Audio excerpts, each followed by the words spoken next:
Hello guys, Wikipedia channel में आपका स्वागत है। मैं विपुल जैन आज आपके लिए लाया है व्रत की स्पर्श रेखा से उन प्रश्नों को जो बोर्ड एग्जामिनेशन में 3 बार, 4 बार, 5 बार ऐसे आए हैं। तो आइए देखते हैं विकिपीडिया चैनल।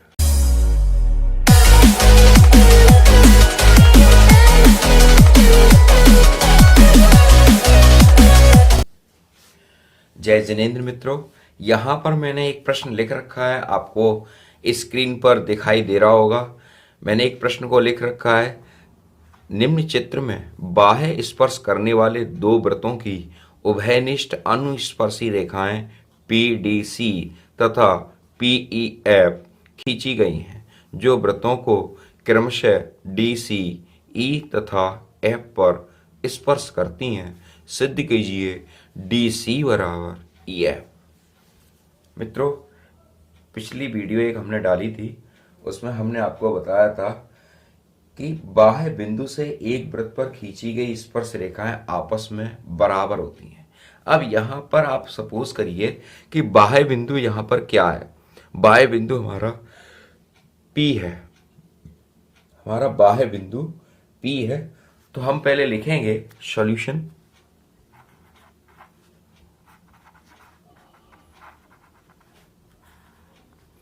बाह्य बिंदु से एक वृत्त पर खींची गई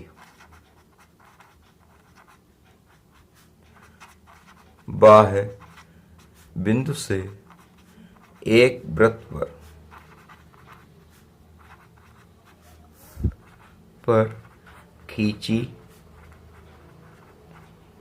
गई स्पर्श रेखाएं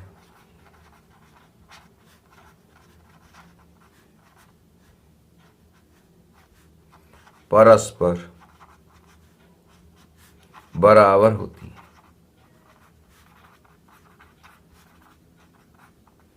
ठीक है। अब बाह्य बिंदु हमारा यहाँ पर P है। ठीक है। P से बाह्य बिंदु से एक वृत्त पर खींची गई स्पर्श रेखाएं परस्पर बराबर होती है, यानी PC बराबर PF। हम लिख सकते हैं PC बराबर PF। क्या हम इसको नंबर 1 मान लेते हैं, उसके बाद हम देखेंगे क्या हम ऐसे भी लिख सकते हैं PD बराबर PE। ठीक है ना, यानी ये बराबर ये और ये पूरी बराबर ये, यानी पहले हमने एक वृत्त के लिए ले लिया, फिर हमने दूसरे वृत्त के लिए लिया। Equation number 2। ठीक है। अब हमें निकालना क्या है, DC बराबर EF। तो समीकरण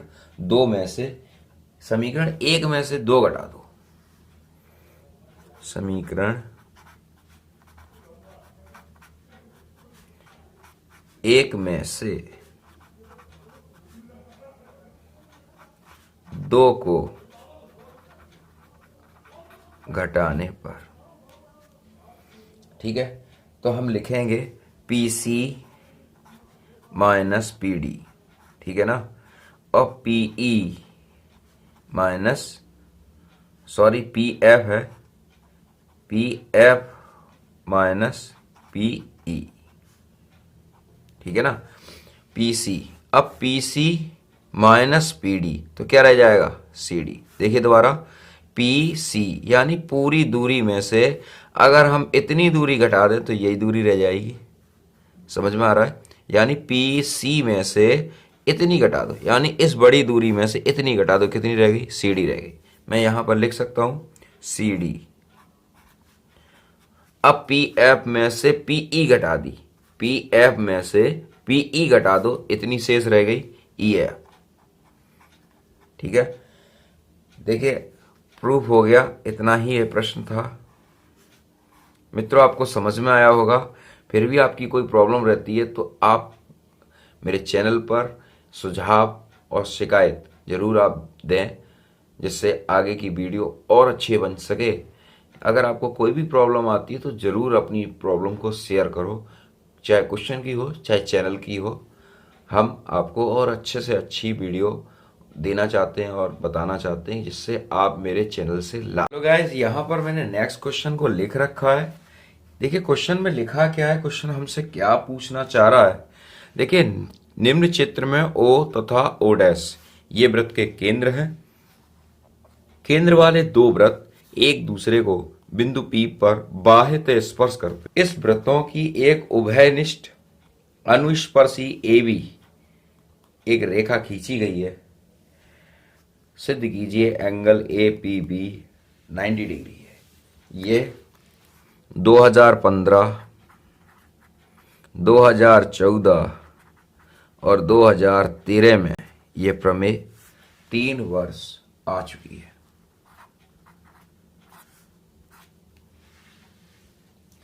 ठीक है, चलिए प्रश्न को हम सॉल्व करते हैं। देखिए क्या दिया है, सबसे पहले हम प्रमेय की तरह इसको सॉल्व करेंगे।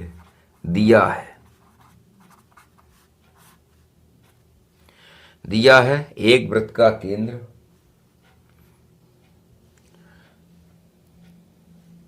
दिया है दो वृत्त जिनके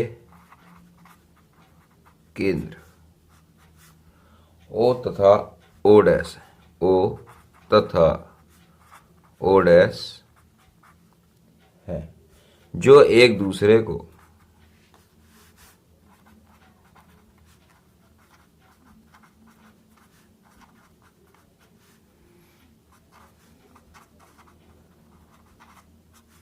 P बिंदु पर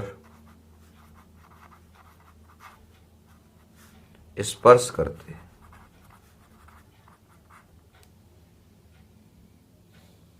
दोनों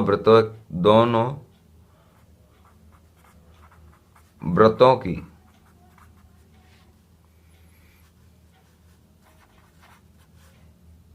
एक उभयनिष्ठ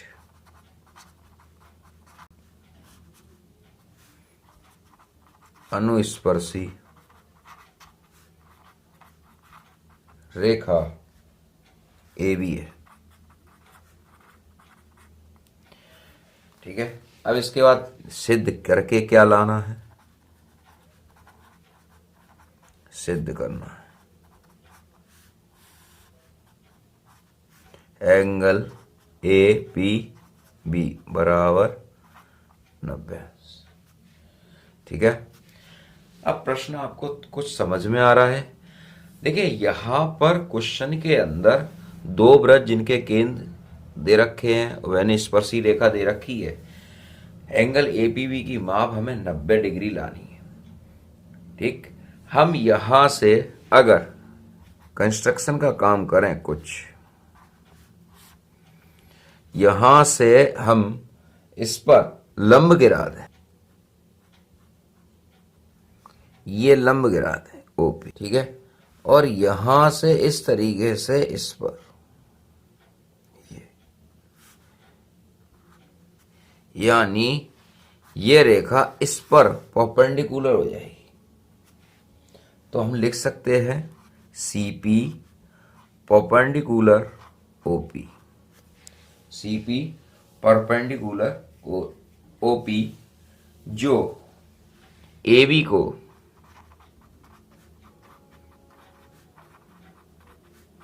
बिंदु C पर काटती है। ये अब एक हमने प्रमेय लिखवाई थी कि वृत्त के बाह्य बिंदु से वृत्त के बाह्य बिंदु से वृत्त पर खींची गई स्पर्शियां आपस में समान होती हैं। सबसे पहले हम उत्पत्ति लिखेंगे, इसे हम सॉल्यूशन भी लिखते हैं।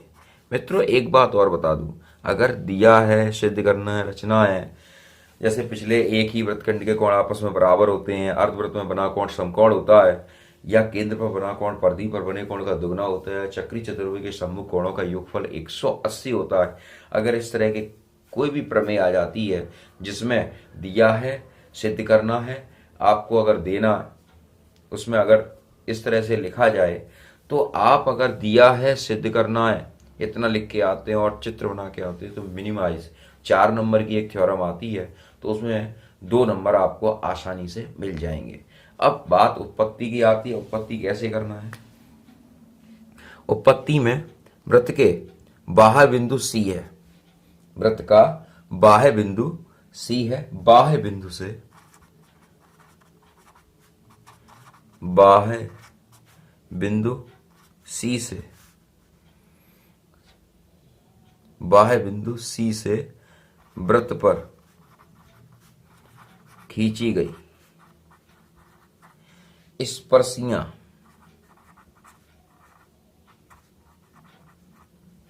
परस्पर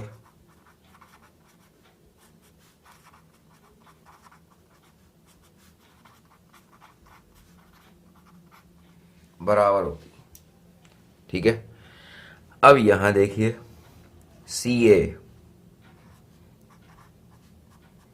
बराबर सी पी, सी ए बराबर सी पी, यानी यहां से स्पर्श रेखा खींची गई तो ये भुजा और ये भुजा कैसी होगी, बराबर होगी। ये वाली भुजा और ये वाली भुजा आपस में बराबर होगी। जब किसी त्रिभुज में, अब ये त्रिभुज बन गया त्रिभुज एसीपी, त्रिभुज एसीपी या त्रिभुज एपीसी, त्रिभुज एपीसी। अब एक बात मैं आपसे बता दूं, यदि ये त्रिभुज तैयार हो गया ए बी सी या ए सी बी, जो भी आपको ठीक लगे आप कह सकते हो। अब किसी त्रिभुज की जब दो भुजाएं सिमिलर हो जाती हैं तो उसे समद्विबाहु त्रिभुज कहते हैं। जब दो भुजाएं आपस में बराबर हैं तो उसके अगल बगल के कोण भी, आमने सामने के कोण आपस में बराबर होंगे। त्रिभुज एपीसी में एंगल सी ए पी बराबर होगा एंगल सी पी ए के या ए पी सी के। ठीक है, आपको बात समझ में आ रही होगी मेरी। मैं इसको नंबर, मैं यहां पर लिख दूं, नंबर 1 इसको डाल दो। मैं यहां लिख दे रहा हूं, समद्विबाहु त्रिभुज की दो भुजाएं समान होती हैं। समद्विबाहु,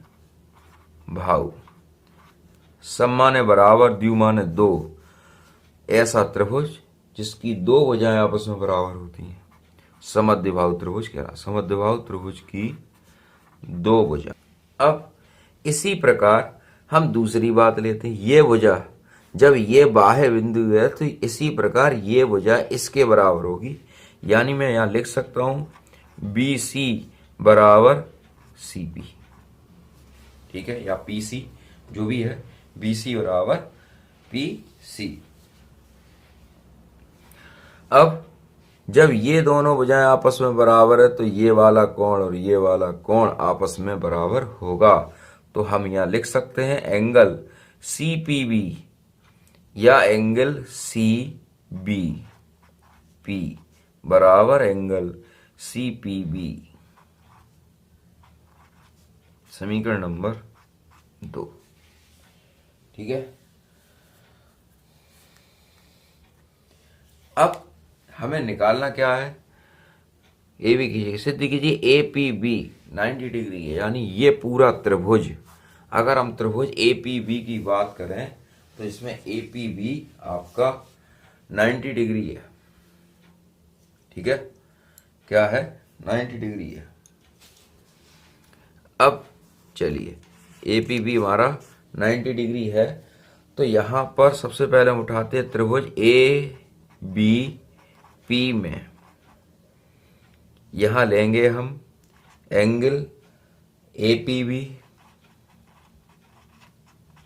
धन angle C V P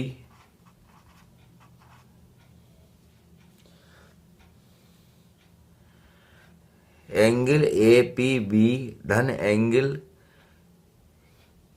A B P.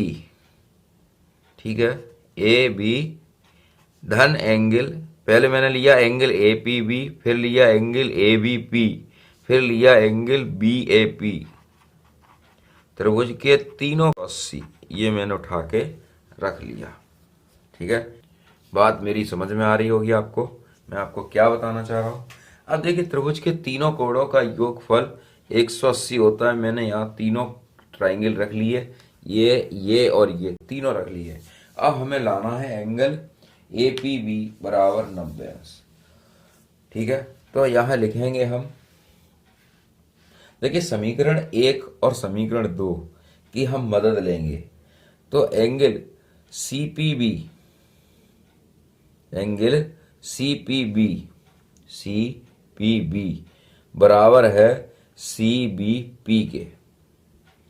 ठीक है, तो यहाँ पर हम आपको यही बात बताना चाहेंगे, जैसे एंगल पी ए बी बराबर है पी ए सी के। देखिए मैं इसको ऐसे लिख सकता हूँ, देखिए आप, angle P A B, angle P A B बराबर, एंगल पी ए बी बराबर पी ए सी के।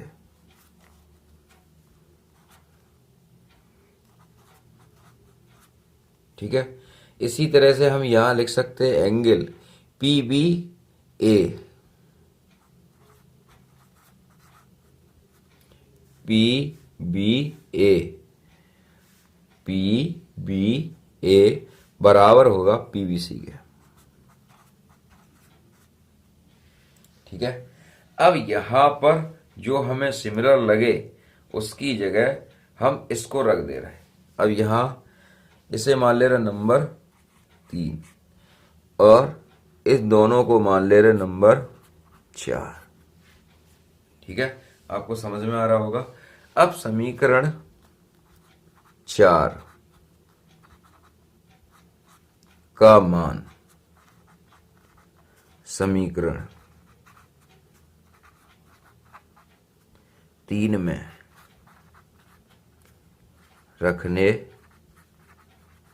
पर चलिए लिखते हैं एंगल ए पी बी धन एंगल ए बी पी। अब देखिए ए बी पी ये लिखा है, इसकी जगह हम लिख सकते हैं एंगल पी बी सी। दूसरा लिखा है एंगल पी ए बी या बी ए पी, इसकी जगह लिख सकते हैं हम एंगल पी ए सी बराबर 180। ठीक है, अब यहां देखिए एंगल ए पी बी ये लिखा है, अब देखिए पी बी सी और लिखा है पी ए सी, तो इन दोनों एंगल की जगह हम इसको उठा के लिख सकते हैं डायरेक्ट। तो यहां लिख दे रहे हैं हम एंगल ए पी बी धन एंगल, अब पी बी सी और पी ए सी, इन दोनों को कंबाइंड करके हम लिख दे रहे हैं आपके सामने एंगल ए पी बी धन एंगल ए पी बी बराबर 180। ये होगा 2 एंगल ए पी बी बराबर 180, एंगल ए पी बी बराबर 180/2। ये हो गया एंगल ए पी बी बराबर 90। यही हमें प्रूफ करके लाना था। ठीक है मित्रों, आपको समझ में आया होगा। फिर भी अगर आपकी कोई प्रॉब्लम रह जाती है तो कमेंट बॉक्स में अपनी प्रॉब्लम को जरूर शेयर करें और मुझे खुशी होगी कि आप मेरे चैनल से सीख रहे हैं। जय जिनेंद्र, जय हिंद, जय भारत।